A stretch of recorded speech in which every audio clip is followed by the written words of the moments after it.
Hi అండి అందరికీ. నేను మీ హారిక జైపాల్. ఈరోజు ఒక ఇంపార్టెంట్ న్యూస్తో మేము ముందుకు వచ్చాను.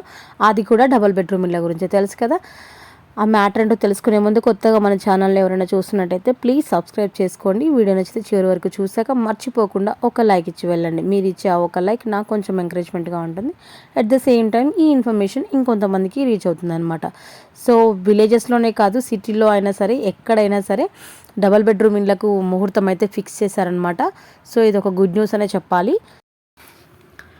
డబల్ బెడ్రూమ్ ఇండ్లపై ప్రభుత్వం కీలక ప్రకటన చేసింది. ఇప్పటికే పెద్ద సంఖ్యలో లబ్ధిదారుల డబల్ బెడ్రూమ్ ఇండ్లు కోసం వేచి చూస్తున్నారు. సో ఇప్పటికే అర్హులైన పేదలకు డబల్ బెడ్రూమ్ ఇండ్ల పంపిణీపై ప్రభుత్వం ముహూర్తం ఖరారు చేసింది. నిర్మాణాలను వేగవంతం చేయాలని కలెక్టర్లకు ఆదేశాలు ఇచ్చింది. కొన్ని నిర్మాణాలు పూర్తయిన లబ్ధిదారులకు ఇప్పటికీ అందించలేదు. మరికొన్ని అసంపూర్తి దశలోనే ఉన్నాయి. ఈ క్రమంలో రాష్ట్రంలో అసంపూర్తిగా మిగిలిపోయిన డబల్ బెడ్రూమ్ ఇండ్ల నిర్మాణాన్ని తిరిగి ప్రారంభించాలని ప్రభుత్వం నిర్ణయం తీసుకుందనమాట. సో అర్థమైంది కదా, ఎవరైతే అర్హులు ఉన్నారో వాళ్ళకి ఖచ్చితంగా డబల్ బెడ్రూమ్ ఇళ్లను డిస్ట్రిబ్యూషన్ అయితే చేస్తుంది. ఆల్రెడీ రెడీగా ఉన్నాయి కూడా పంపిణీ చేయలేదంట, అవి కూడా చేస్తారంట.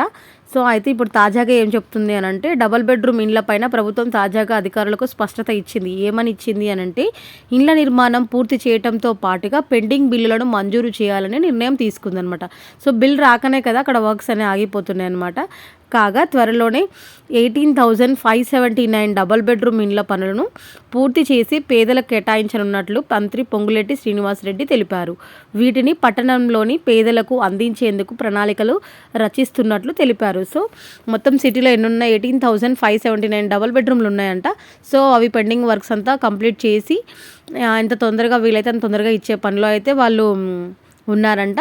ఇంకా ఏం చెప్తున్నారు, గతంలో మంజూరైన ఇండ్ల నిర్మాణానికి ఆర్థిక సమస్యలు ఎదురైతే వచ్చే ఏడాది పథకంలో నిధులు కేటాయిస్తామన్నారు. తొలి విడతలో జారీ అయిన ఇండ్లలో జూలై నాటికి 3 లక్షల ఇండ్ల నిర్మాణాలు పూర్తవుతాయని తెలిపారు. ఇండ్ల నిర్మాణాలను వేగవంతం చేసే ప్రక్రియ చేపడుతున్నట్లు స్పష్టం చేశారు. ఇదే సమయంలో హైదరాబాద్లోనూ ఇందిరమ్మ ఇండ్ల పంపిణీ పైన ప్రభుత్వం కార్యాచరణ ఖరారు చేసింది. త్వరలోనే పంపిణీ చేయాలని డిసైడ్ అయ్యింది. ఈ మేరకు అధికారులు స్పష్టమైన ఆదేశాలు ఇవ్వడంతో ఎంతో కాలంగా వేచి చూస్తున్న లబ్ధిదారులకు ఇండ్లు అందనున్నాయి. ఇది గుడ్ న్యూసే కదా. సో హైదరాబాద్లో కూడా ఎవరైతే పేదలు ఉన్నారో వాళ్ళకు డబల్ బెడ్రూమ్లు అయితే డబల్ బెడ్రూమ్లు, ఇల్లు లేని వాళ్ళకి కొంతమందికి డబల్ బెడ్రూమ్లు వస్తాయి. ఇంకా లేని వాళ్ళకి వాళ్ళు జాగా చూపించి వాళ్ళే ఇల్లు కట్టించి ఇచ్చేటట్టుగా అన్నమాట. సో ఇంకా ఏం చెప్తున్నారంటే, ఇంకా కొంతమందికి ట్రాక్టర్లు, కార్లు ఉన్న వాళ్ళకి ఇల్లు రాదంట అని చెప్పాం కదా. అది L1లో అయినా సరే, L2లో అయినా కానీ అది వాళ్ళ జీవనోపాధి కోసమే తీసుకున్నారని దాని గురించి ఆలోచించడం అయితే జరిగిందంట.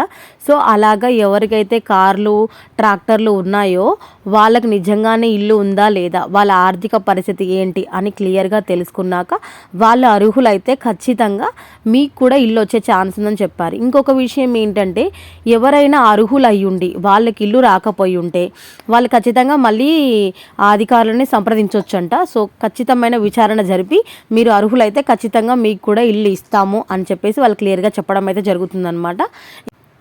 కొన్నిసార్లు అనుకుంటాం కదా, అయ్యో మాకు ఇల్లు రాలేదే, పక్క వాళ్ళకి వచ్చింది, ఉన్న వాళ్ళకే వచ్చింది అంటాం కదా.